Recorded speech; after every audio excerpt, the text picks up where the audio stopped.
तो अब बात कर लेते हैं। ये आपको नज़र आ रहा होगा कि मैंने ये अपने सामने एक कॉपी रखी हुई है, एक रजिस्टर रखा हुआ है और मैथ की किताब। पहले तो आपको मैंने मैथ के अंदर जो आपको स्टेशनरी चाहिए, जो आपने परचेज़ करनी है, टूल्स और कुछ इंपॉर्टेंट चीज़ें, उसका मैंने आपको बता दिया। अब मैंने ये रजिस्टर और कॉपी क्यों रखी है, मैं इसका आपको वजह बताती हूँ। देखें, 8 क्लास तक तो चले हम स्कूल लेवल तक हम लोग जो हैं वो कॉपीज़ वगैरह पे मैथ का काम कर लेते हैं।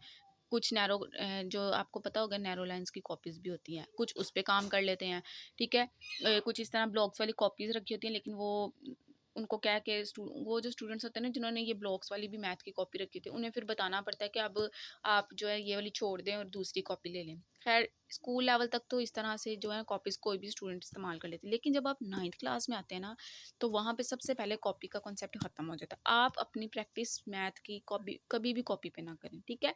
क्यों? कॉपी जो होती है ना, ये इसके ऊपर आप जब मैथ कर रहे होते हैं ना, इसकी शीट देखें छोटी होती है। रजिस्टर की निस्बत कॉपी जो है वो छोटी होती है। तो आपको बोर्ड में जो शीट मिलेगी ना, वो इस तरह से रजिस्टर की तरह की एक आपको जो शीट होगी वो पोर्ट्रेट शीट होगी और वो लंबी शीट होती है, ठीक है। आपको कॉपी जितना पेज नहीं मिलेगा, आपको रजिस्टर जितना पेज मिलेगा, ठीक है। आपने कॉपीज़ से अवॉइड करना है, ठीक है। मैथ करने के लिए आपको रजिस्टर लेना आपके लिए बहुत ज़रूरी है। 9th के स्टूडेंट्स हों या 10th के, मैथमेटिक्स के लिए कॉपीज़ को छोड़ के रजिस्टर को जो है वो बाय करें, ये बेस्ट ऑप्शन है। और इसी पे आप प्रैक्टिस करनी है तो भी रजिस्टर पे करें, नोट्स बनाने हैं तो भी रजिस्टर पे पढ़ें, रजिस्टर को ही इस्तेमाल करें, ठीक है। यहाँ पे बात होगी कि क्या ख़रीदना और क्या नहीं। अब हम बात कर लेते हैं रजिस्टर ही क्यों लेना है। ये देखें, रजिस्टर इसलिए लिया लेना है क्योंकि ये जो इसकी फॉर्म है ना, जिस तरह लंबा है, ये देखें, इसको कहते हैं पोर्ट्रेट फॉर्म।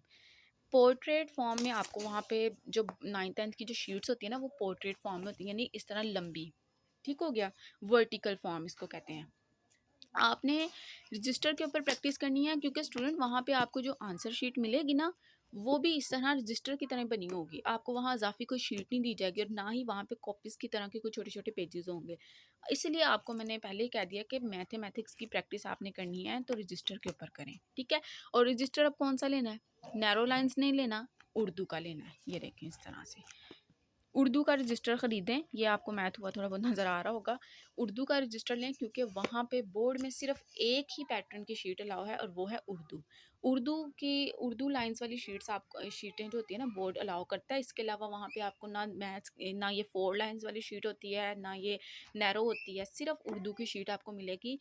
फिर चाहे आपने उर्दू का पेपर करना है, मैथ्स का करना है, इंग्लिश का करना है, सारे पेपर आपके उर्दू की शीट पे ही होंगे और उस शीट को हम बोलते हैं आंसर शीट, ठीक है।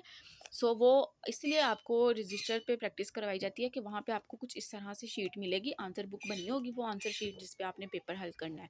तो जब आपकी प्रैक्टिस इस पे हुई होगी, आपका हाथ सेट हुआ होगा, वहाँ पे आपको प्रॉब्लम नहीं होगी। क्योंकि बहुत से बच्चे जो होते हैं, उन्होंने कॉपी के लिहाज से तैयारी की होती है क्योंकि कॉपी पे स्पेस कम होती है, लाइन्स छोटी छोटी होती हैं। तो जब वो रजिस्टर के ऊपर प्रैक्टिस करते ही नहीं है, उनका हाथ इतनी स्पीड से काम नहीं करता और इतना जो है ना, वो बस उन तंग तंग लिखने की आदत बनती है। लेकिन जब आप रजिस्टर पे लिखते हैं ना, तो आपको ज़रा खुला खुला लिखने की आदत पड़ जाती है। इस तरह बोर्ड में पेपर अटैम्प्ट करते वक्त आपको फिर पता लग जाता है कि मैंने कितनी शीट पे कितना क्वेश्चन जो है ना वो करना है, ठीक हो गया। सो आपने रजिस्टर पे मैथमेटिक्स की प्रैक्टिस करनी है। दूसरे सब्जेक्ट्स की प्रैक्टिस भी आप रजिस्टर पर करें, लेकिन मैथ्स के लिए आपने रजिस्टर लाजमी ख़रीदना है। साइंस के स्टूडेंट ये बात ध्यान से सुने क्योंकि उनका एक सब्जेक्ट फ़िज़िक्स है जिसके अंदर न्यूमेरिकल्स होते हैं, तो फ़िज़िक्स के लिए न्यूमेरिकल्स करने के लिए भी और साइंस सब्जेक्ट्स को भी वो इसी के ऊपर प्रैक्टिस करें, तो आपने ये रजिस्टर बाय कर लेना है, ठीक है। सो अब आपको मैं एक बार फाइनल दिखा देती हूँ कि आपको क्या क्या चीज़ें चाहिए। ये साइंटिफिक कैलकुलेटर हो गया, कॉपी से आपने अवॉइड करना है, रजिस्टर बाय करना है, इसी पे आपने अपनी प्रैक्टिस करें, इसी पे नोट्स बनाएं। ये ज्योमेट्री खरीदनी है आपने, अगर आपने ज्योमेट्री का पोर्शन अटैम्प्ट करना है, आप जहाँ से ये कैलकुलेटर लेंगे वहीं से आपको मिल जाएगी। इस तरह से कुछ आयरन स्केल हैं, बाज़ार से आपको मिल जाएंगे। अब तो प्लास्टिक में भी आ गए हैं, तो आपने बड़े साइज़ का लेना है। स्केल दिखाने का मकसद है कि साइज़ में बड़ा हो, छोटे स्केल नहीं रखने हैं। ये देखें, इसके ऊपर एक स्केल बना होगा आपको, ये इतने साइज़ का स्केल जो है वो आपने नहीं रखना। ये जो इतने से साइज़ का स्केल है ना, ये सिर्फ हेडिंग वगैरह के नीचे डबल लाइन करने के लिए वो काम आ जाता है, लेकिन आपने जब मार्जिन लाइन लगानी है तो आपके लिए ये आपको इस स्केल की ज़रूरत पड़ेगी, ठीक है।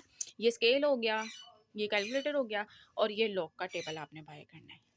ये वो टूल्स और स्टेशनरी है जो आपको मैथमेटिक्स में 9th 10th दोनों को हेल्पफुल रहेंगी और इनके लिए बेहद ज़रूरी हैं। इनके बगैर आप बोर्ड में अगर जाते हैं, कोई भी इनमें से एक चीज़ आप छोड़ देंगे तो आप वो वहाँ पे अलाउ नहीं करते हैं चीज़ें माँगने पे, वो जो है वो अलाउ नहीं करते कि आप अपने फ़लाँ स्टूडेंट से लेने आ नहीं, वहाँ पे जो चीज़ आप घर से ले गए हैं वही आपकी काम आएगी। इसीलिए मैंने आपको पहले बता दिया है कि अपनी चीज़ें जो हैं वो पूरी करके लेके जाएँ और इनकी प्रैक्टिस करें। ये वाला कैलकुलेटर बाय करें और इसको प्रैक्टिस करें, इसका इस्तेमाल सीखें। ये टेबल बुक बाय करें और घर पे इसकी जब आप लॉग के क्वेश्चन कर रहे होंगे तो इसके थ्रू इसको पढ़ना सीखें कि किस तरह से मैंने लॉग के टेबल इस बुक से बोर्ड में जब मुझे पेपर अटेम्प्ट करना पड़ेगा तो इस बुक की हेल्प से मैं कैसे करूँगा, ठीक है, या करूँगी। और ये स्केल अपने पास रखें और रजिस्टर जो है ये वाला लें उर्दू का और बड़ा लें, और आयरन स्केल भी आपने बड़े रखने हैं। सो इसी के साथ आई होप कि आपके लिए आपको ये वीडियो जो है आपके लिए काफ़ी हेल्पफुल साबित होगी। अगर आपको कुछ और पूछना है या कोई आपकी कोई क्यूरी है, क्वेश्चन है, कोई प्रॉब्लम है तो आप मुझसे कमेंट बॉक्स में पूछ सकते हैं। तो इसी के साथ आज का हमारा ये जो वीडियो है यहाँ पे एंड होता है। और ये वीडियो स्पेसिफिक नहीं है किसी एक क्लास के लिए, बल्कि ये 8 क्लास को छोड़ दें, सॉरी 9 10th, और अगर फर्स्ट ईयर और सेकंड ईयर के स्टूडेंट्स ने आगे मैथ रखा हो तो उनको भी इन चीज़ों की जरूरत पड़ती है, ठीक है। सो यहाँ पे हमारा वीडियो जो है वो एंड होता है। एक दफ़ा ये चीज़ें देख लें आप।